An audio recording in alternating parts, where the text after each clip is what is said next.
So, David Drucker, you are in New Jersey right now covering the gubernatorial race, Election Day tomorrow. We've talked a lot on the show about how it appears the shutdown is playing a role in that campaign, that President Trump, and as a form of political punishment, slashed funding to a couple of big projects that, yes, they're based in New York City, but they impact New Jersey, including this new train tunnel that's so desperately needed for those who commute back and forth from the Garden State into Manhattan. This was a race that, got certainly closer than Democrats would like, though it does seem like Congresswoman Sherrill has opened up a little bit of a lead. Talk to us about how things in the shutdown in particular are playing out on the ground there. Yeah, I spent a little time with Ciattarelli yesterday and with Mikey Sherrill, and it was a real contrast in messaging. Ciattarelli, who of course has run before, so his name ID is very high, talked a lot about cultural issues and then talked a lot about Trenton, right? And that's what you want to do when you're trying to position yourself as a change candidate. Mikey Sherrill, her messaging was broader, had a lot more to do with sort of the national political dynamics, although she too talked about affordability, energy costs, grocery costs, things like that. And so I think, these candidates are trying to do two different things. Ciattarelli's running against Trenton. Keep in mind, as blue of a state as this is, it moved toward Republicans in 2024, and Democrats have stressed to me it has been 40 years since the Democratic Party held the governor's mansion in New Jersey for 3 consecutive terms. The difference here is usually when a Republican will win the governor's mansion in New Jersey, there's a Democrat in the White House. And of course, here you have Trump, and we're looking at a lot of these numbers.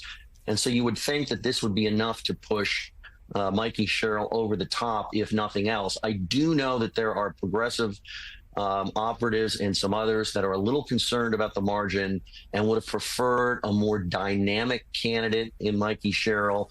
Her resume is pristine. Navy veteran, attorney. There is nothing wrong to say about her, but she is a part of this internal Democratic Party debate of, do we go bold and populist, or do we go center left and suburban? And so the margin here, figuring she wins, which is more likely than not, the margin here is going to be something to watch, because it's going to have a lot of influence on how Democrats nationally interpret what's going on with their party. I will say Republicans are more optimistic than you might think, given everything that's happening in Washington. Yeah, Republicans, Caddy, seem to be fairly optimistic that they do have a shot in New Jersey, in part because they think Mikey Sherrill's not run a good campaign. You never know how it ends up. Maybe she wins by 7, 8, 9, and suddenly she's a genius. That's usually how campaigns work.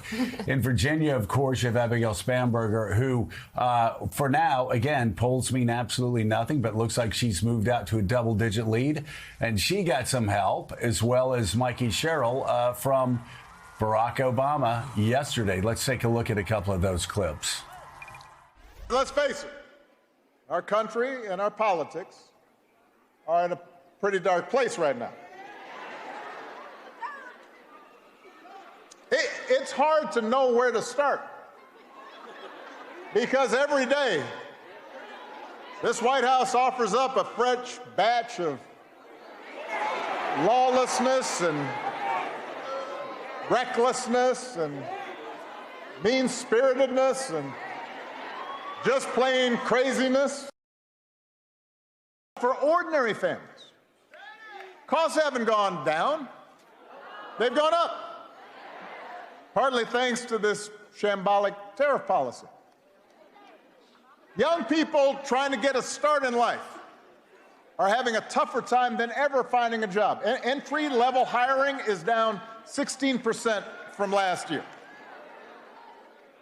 Hundreds of thousands of federal employees, including a lot of people here in Virginia, have lost their jobs to pay for those billionaire tax cuts. Mikey's opponent has now run for governor 3 times in a row.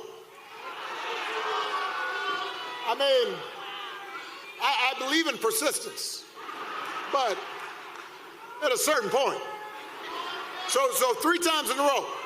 Other 2 times he lost. So this time his strategy is to suck up to the Republicans in Washington. So Donald Trump called Mikey's opponent 100% MAGA. Not a great endorsement. May not help right now. And by the way, that was, of course, the president on Saturday. Chances are very good yesterday he was watching the Bears win in thrilling fashion against the Bengals. So that was on Saturday. But, you know, Caddy, listening to Barack Obama, of course, he hits all the right notes. Affordability, young Americans just not being able to find jobs. And in Virginia, federal employees being fired. And Donald Trump, strangely enough, as if there's not an election going on in Virginia tomorrow, Donald Trump bragging over the past several weeks that he was going to put Russ Vought out there to fire more federal employees, and laughed, called him Darth Vader, seemed to take great joy at Virginia residents who were federal employees being fired from their jobs or being forced to work without pay, while Congress, of course, gets paid while not working. So, talk about what you've seen. I know you follow Virginia politics fairly closely. What are you seeing in the Spanberger race? First of all, having Barack Obama up there, of course, is that kind of bittersweet moment for all Democrats, because Democrats are on a constant hunt for the next Barack Obama, it feels like at the moment, even for the 28 race. Virginia, Abigail Spanberger looks like she's in a better position than she was a couple of weeks ago. She's run a campaign that is relentlessly pivoting back to the economy. She's tried to get out into the rural areas of the state. And Virginia is this just weird mixture of Northern Virginia, which is basically solid blue Democrats, a lot of immigrants who live just across the Potomac from Washington, D.C.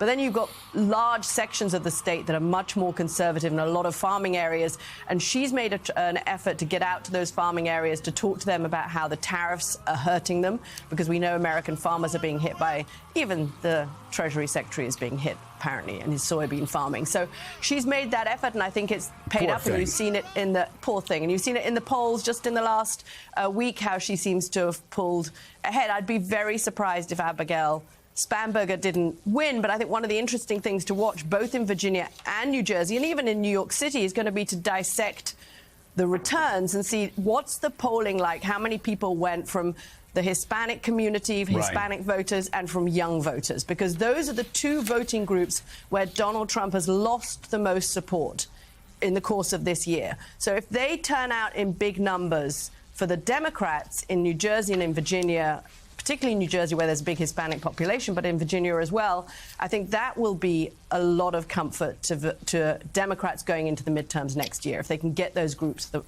bring them back from their Trump vote in 24.